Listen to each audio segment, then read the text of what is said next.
Hey there, it's Anonymous T, this Anonymous T podcast. Don't forget to like, comment, and subscribe. Hope you guys are all having an amazing day today, sending good vibes, sending positivity, sending blessings, and good energy to each and every single one of you.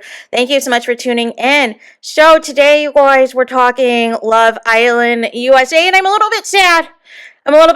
Well, one, because they have the wrong bombshell in Harrison. I guess tonight he's going to pick somebody to steal, and I presume whoever he picks, the guy's going to get dumped from the villa. And I'm like 99.9% sure it's more than likely going to be Sierra, because Kane is the easiest guy to dump. Although the fantasy in me would really love it if he stole Nicole and Kendall got dumped, because Kendall is walking around like he has this show in the bag, and he needs the reality check, you guys. So we had a conclusion from the previous episode of movie night, and it was kind of meh. And Kaylor still forgave Aaron when it was all said and done. So ultimately it didn't matter. We had a recoupling. Ariana came in, and pretty much two Casa girls were dumped, and Catherine and Dea, and then Liv was dumped as well. It's interesting because it seems as though there's a newfound interest in this show because of the argument between Serena and Cordell. And I kind of feel a certain way about that, because there's people who are on social media saying they relate to toxic black love. And my thing is, why are we celebrating that? That's not a celebration. And there's a lot of people that are now coming into this show who've never watched this show before. I miss the good old days when nobody was watching Love Island USA, you guys. And even if there were Stan Wars, because the fan base was so small, it didn't matter. And we would be on one accord with who we were going to support or whatever, until the show started bringing in, multiple black female OGs to pin one against each other if they both like the same guy. But it seems to be okay if they're in different couples and different people, but then it's a problem as we get close to the end. Now people want to start to, get their campaigns together and make certain arguments. Like, there's all these polls now on Twitter about who are you going to vote for between Janae and Kenny or Cordell and Serena. And it's like, we're doing this now, and a lot of the responses are like 50-50. And so some people in the comments are like, listen, let's not split the vote. Let's not have all this drama or whatever. But I think the other piece is a lot of you guys are underestimating the other fan bases. You guys are underestimating and undervaluing the strength of the Leah supporters, because the Leah supporters have shown it doesn't matter if she is coupled up with the couch, with the palm tree, with the seashells and the seashore and everything else. They're going to vote for her as a popular person no matter what. And that should be of the concern and the priority to you, is what couple is going to knock off Leah and Miguel, or Leah or whoever she ends up in a final couple with, because there's rumblings that people have some fantasy of Leah and Rob reuniting, you guys. Make it make sense. But nonetheless, there's that. And then there is a strong base, whether you want to talk about it or not. There's a strong base of Kendall and Nicole fans, you guys. Because technically they've been the most stable couple, even with Kendall's messiness. They've been the most stable couple because Aaron and Kaylor are giving Keenan and KK 2.0, Sydney and Isaiah 2.0, Johnny and Sally 2.0, except for I prefer their drama and their mess, because I would say at least with Johnny and Sally, they brought something, they gave me something. At least with Sydney and Isaiah, they gave me something, they brought me something. Kaylor literally just crying all day and then taking Aaron back. It doesn't matter what he does. Within 5 minutes, it's exhausting. It's like, what is the point? Why are you even crying in the first place if you're just going to run back to him? And I can't believe Liv is saying in interviews now she's rooting for them to win. I don't understand it. I don't understand what's going on. Here's the thing. I don't know, for those of you who don't know the history of Love Island USA, usually these couples that want to act buck wild at Casa Amor, that want to do the most at Casa Amor, usually aren't the winners, you guys. usually aren't the ones that are first place. Now, a lot of times they'll end up second place, like Johnny and Sully, like Will and Kyra from season 3, who I believe is still together in real life. Cassie and Leo, of course, from last season. But that is usually the trend. Isaiah and Sydney, they all end up in second place.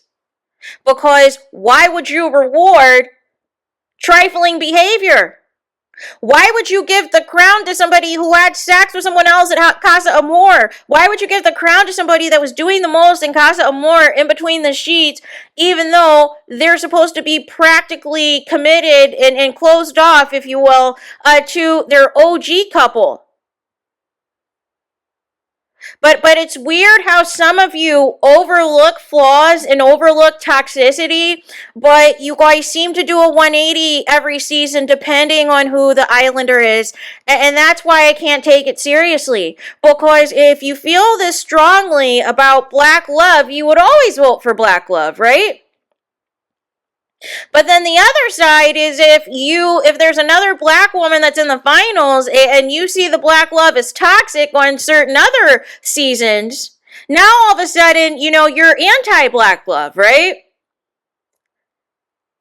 And then swirl love, I guess, is okay if it's going to guarantee a win, right? But if it's not going to guarantee a win, or there is a black couple as well that's there, it turns into a stand war. And I think for some of you guys, you don't look at this from the entire picture. Listen, the cast as a whole is entertaining. The cast as a whole is bringing drama. The cast as a whole is giving us content. But ultimately, at the end of the day, it's called Love Island. We're supposed to be selecting and voting for a couple that we feel is the most likely to make it outside of the show long term. And so far, the only winners that have done that out of 6 seasons thus far that's still together is from last season in Hannah and Marco. And they're the only season that still has 3 of their final 4 couples still together. And the only other couple that's still together is Will and Kyra from season 3. Everybody else broke up. Everyone else is over and over each other. And oh, by the way, with the exception of Will and Kyra, everybody else that bleeped up at Casa Amor, they get out the villa and they get asked about that question over and over and over in interviews, in podcasts, and then people send them the clips, and then their family and friends give them the tea.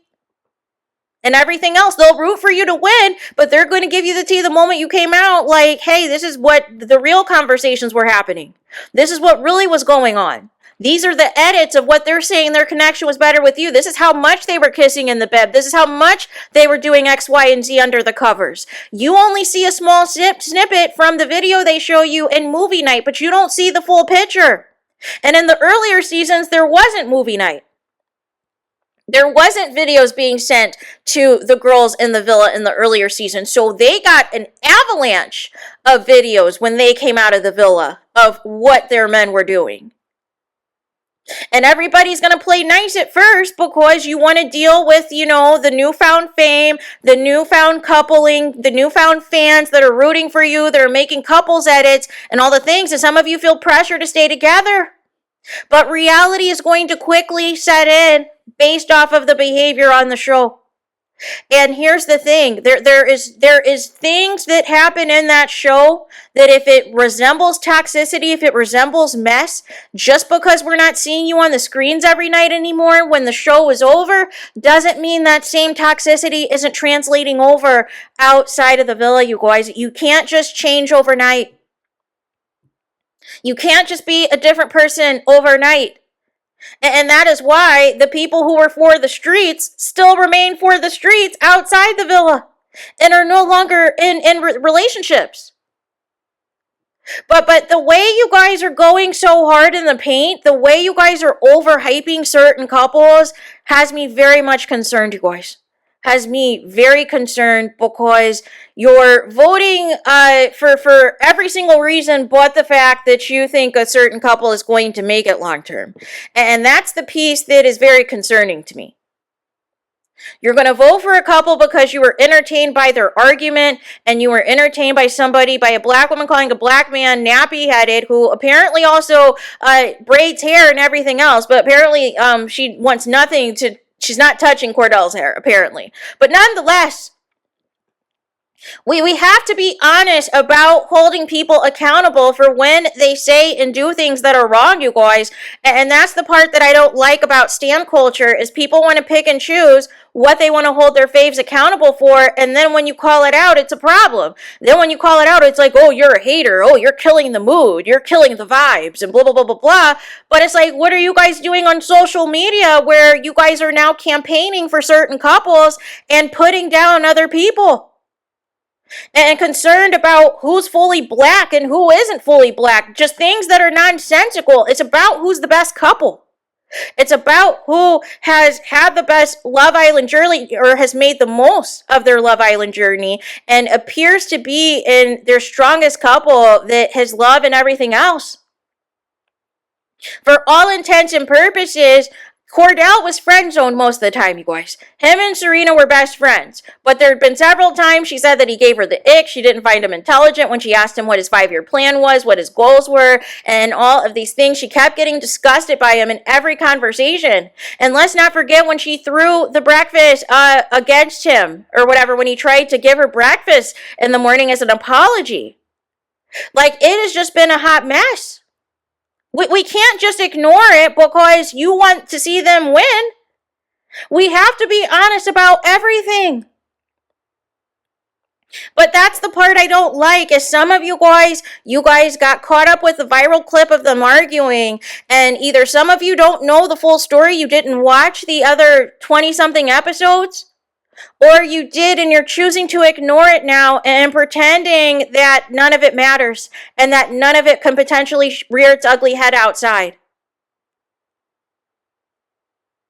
Because definitely Cordell's family is going to be on him, especially you're the brother of Odell Beckham Jr.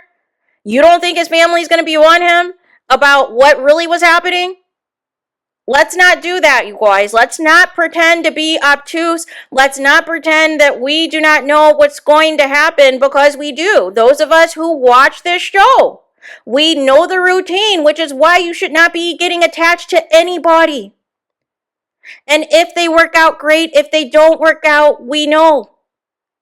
But especially with the USA seasons, where none of these people, even if they live close by, none of these people last. It's very, very rare. Last season was an anomaly that 3 of the couples are still together. And that Will and Kyra from season 3, after all that shenanigans, that they're still together. But it's not a guarantee, you guys. It's not a done deal. It's not a foregone conclusion. Ultimately, everybody knows what they're there for. Ultimately, there's $100K at stake. Ultimately, they're trying to give you the best show to get themselves the most screen time, to try to convince you that they're a legit couple. But just because you're arguing all the time doesn't mean you're legit. Oh, so Aaron and making Kaylor cry every day? That's a legitimate couple too? That toxicity should be rewarded too. They should win the show? Like, let's be serious. But some of you don't want to have those real conversations if it's against your fave. And that's where you guys lose me. We got to keep it a buck on everyone. We have to evaluate the strengths and weaknesses on everyone. But the moment that you guys start to see other couples that have a genuine connection is when now you want to call other people fake and clout chasing and all these things. But you didn't have that energy before when you didn't think there was competition. But now that there's competition, here comes the campaigning. And that's when the show is no longer fun, because we have, barely 2 weeks left of the US version. And this is how you guys want to carry on. It's not fun. Why can't you enjoy the show for what it is and vote for who you want to vote for? Why does it have to be a competition, you guys? It's already a competition for them, but you guys turn it to a competition on social media. And that's the part that you guys don't understand. So, nonetheless, we'll see what happens. Yes, viewership is up. Yes, there's a lot more interest, but ultimately, you do not know who is and isn't voting, right? And that's the big piece of it all. So there is that. Let me know your thoughts in the comments. Please do not forget to like, comment, and subscribe. Hit the notification bell so you're notified the moment I post new content on my channel. And with that being said, I'll talk to you guys again very soon.